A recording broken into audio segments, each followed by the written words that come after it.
ನಂತರದಲ್ಲಿ ಕಾಣಿಕೆ ದೇಣಿಗೆ ಕಳವು ಪ್ರಕರಣ ಇದೆಯಲ್ಲ, ಈ ಬಂಧಿತರ ಮನೆಗಳಲ್ಲಿ ಶೋಧ ಮಾಡಲಾಗಿದೆ. ಈ ಶೋಧದ ಸಂದರ್ಭದಲ್ಲಿ ಅನೇಕ ವಿಚಾರಗಳು ಗೊತ್ತಾಗಿರೋದು. ಏನೂ ಇರಲಿಲ್ಲ, ದಿಢೀರ್ ಅಂತ ಶ್ರೀಮಂತರು ಆಗ್ಬಿಟ್ಟಿದ್ದಾರೆ. ಏನೂ ಇಲ್ದಿದ್ದವ್ರಿಗೆ ಫಾರ್ಮ್ ಹೌಸು, ಕಾರು, ಎಲ್ಲನೂ ಬಂಗ್ಲೆ ಎಲ್ಲನೂ ಬಂದ್ಬಿಟ್ಟಿದೆ. ಸೊ ಇದು ತನಿಖಾ ಸಂದರ್ಭದಲ್ಲಿ ಗೊತ್ತಾಗಿರೋದು. ಏನೇನು ನಡೆದಿದೆ ನೋಡಿ. ಅಯೋಧ್ಯೆ ರಾಮ ಮಂದಿರದಲ್ಲಿ ಕಾಣಿಕೆ ಹಾಗೂ ದೇಣಿಗೆ ಕಳವು ಪ್ರಕರಣಕ್ಕೆ ಸಂಬಂಧಿಸಿದಂತೆ ಅಯೋಧ್ಯೆಯ ಪೊಲೀಸರು 8 ಮಂದಿ ಆರೋಪಿಗಳ ಮನೆಗಳಲ್ಲಿ ಏಕಕಾಲಕ್ಕೆ ಶೋಧ ನಡೆಸಿದ್ರು. ಈ ಆರೋಪಿಗಳಾದಂಥ ಲವಕುಶ್ ಮಿಶ್ರಾ, ಅವಿನಾಶ್ ಶುಕ್ಲಾ, ಆಮೇಲೆ ರಾಮಶಂಕರ್ ಯಾದವ್ ಸೇರಿದಂತೆ ಇತರೆ ಆರೋಪಿಗಳ ಮನೆಗಳಲ್ಲಿ ಸ್ಥಳೀಯ ಮ್ಯಾಜಿಸ್ಟ್ರೇಟ್ಗಳ ಜೊತೆಗೂಡಿ ಶೋಧ ನಡೆಸಲಾಗಿದೆ ಅಂತ ಪೊಲೀಸ್ ಮೂಲಗಳು ತಿಳಿಸಿದೆ. 8 ಮಂದಿ ಆರೋಪಿಗಳನ್ನು ಜೂನ್ 29ರವರೆಗೆ ನ್ಯಾಯಾಂಗ ಬಂಧನಕ್ಕೆ ಒಪ್ಪಿಸಲಾಗಿತ್ತು. ಇದಾದ 2 ದಿನಗಳ ಅಂತರದಲ್ಲಿ ಈ ಶೋಧ ನಡೆದಿದೆ. ಸೊ ಶೋಧದ ಸಂದರ್ಭದಲ್ಲಿ ಬೆಚ್ಚಿ ಬೀಳುವಂಥ ವಿಚಾರಗಳು ಏನೇನು ಅಂತಂದರೆ, ಅಪಾರ ಪ್ರಮಾಣದಲ್ಲಿ ಅಲ್ಲಿ ಈ ಆಸ್ತಿ ಪತ್ರಗಳಾಗಿರ್ಬೋದು, ದುಡ್ಡು ಮಾಡಿರೋ ವಿಚಾರ ಆಗಿರ್ಬೋದು ಬೆಳಕಿಗೆ ಬಂದಿದೆ ಅನ್ನೋದು ಗೊತ್ತಾಗ್ತಾ ಇದೆ.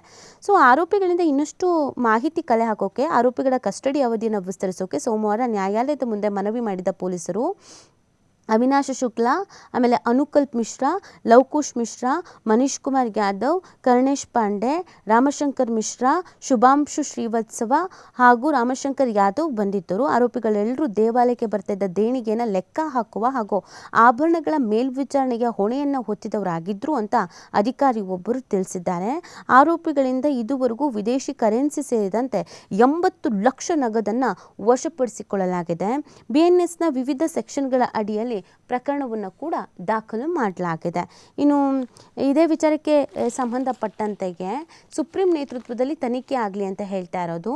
ರಾಮ ಮಂದಿರದ ಕಾಣಿಕೆ ಕಳವು ಪ್ರಕರಣವು ಗಂಭೀರ ವಿಚಾರವಾಗಿದ್ದು ಸುಪ್ರೀಂ ಕೋರ್ಟ್ ಮೇಲುಸ್ತುವಾರಿಯಲ್ಲಿ ತನಿಖೆ ನಡೆಸಬೇಕು ಅಂತ CPMನ ಹಿರಿಯ ಮುಖಂಡ ಹಾಗೂ ಕೇರಳಂನ ಮಾಜಿ ಮುಖ್ಯಮಂತ್ರಿ ಪಿಣರಾಯಿ ವಿಜಯನ್ ಅವರು ಇದೇ ಸಂದರ್ಭದಲ್ಲಿ ಒತ್ತಾಯವನ್ನು ಮಾಡಿದ್ದಾರೆ. ರಾಜಕೀಯ ಲಾಭಕ್ಕಾಗಿ ಜನರ ನಂಬಿಕೆ ಹಾಗೂ ಭಾವನೆಗಳನ್ನು ದುರುಪಯೋಗಪಡಿಸಿಕೊಂಡಿರುವ ಕೆಲವರು ಸಂಘಟಿತ ಆರ್ಥಿಕ ವಂಚನೆ ಮಾಡಿದ್ದಾರೆ. ಶ್ರೀರಾಮ ಜನ್ಮಭೂಮಿ ತೀರ್ಥಕ್ಷೇತ್ರ ಟ್ರಸ್ಟ್ನ ಟ್ರಸ್ಟಿಗಳು ಸಂಘ ಪರಿವಾರದ ನಾಯಕರ ಜೊತೆ ನೇರವಾದ ಸಂಪರ್ಕ ಹೊಂದಿದ್ದಾರೆ ಅಂತ ಅವರು ಇದೇ ಸಂದರ್ಭದಲ್ಲಿ ಆರೋಪಿಸಿದ್ದಾರೆ. ಜನರ ಭಕ್ತಿಯನ್ನು ದುರುಪಯೋಗಪಡಿಸಿಕೊಂಡು ಸಂಗ್ರಹಿಸಿದ ಹಣವು ಎಲ್ಲಿಗೆ ಹೋಗಿದೆ ಅಂತ ಉತ್ತರಿಸುವ ಹೊಣೆಗಾರಿಕೆಯ ದೇವಾಲಯವನ್ನು ಮುನ್ನಡೆಸುವ ಮೇಲಿದೆ ಅಂತ ವಿಜಯನ್ ಅವರು ಇದೇ ಸಂದರ್ಭದಲ್ಲಿ ಹೇಳಿದ್ದಾರೆ. ಇನ್ನು ಅಂಗಡಿಯನ್ನಾಗಿಸಿರುವುದು ಬಿಜೆಪಿ ಅನ್ನುವಂಥ ಆಕ್ರೋಶ ಕೂಡ ವ್ಯಕ್ತ ಆಗ್ತಾ ಇದೆ. ಅಯೋಧ್ಯೆಯ ರಾಮ ಮಂದಿರವನ್ನು ವಾಣಿಜ್ಯೀಕರಣಗೊಳಿಸಿದ ಬಿಜೆಪಿಯು ಹಿಂದುತ್ವದ ಸಿದ್ಧಾಂತಕ್ಕೆ ದ್ರೋಹವೆಸಗಿದೆ ಅಂತ ಶಿವಸೇನಾ ಮುಖ್ಯಸ್ಥ ಉದ್ಧವ್ ಠಾಕ್ರೆ ಅವರು ಇದೇ ಸಂದರ್ಭದಲ್ಲಿ ಆರೋಪಿಸಿದ್ದಾರೆ.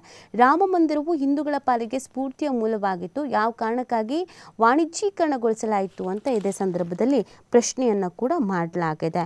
ಸೊ ಇದು ಸರಿ ಅಲ್ಲ ಅನ್ನೋದನ್ನು ಕೆಲವರು ಹೇಳ್ತಾ ಇದ್ದಾರೆ.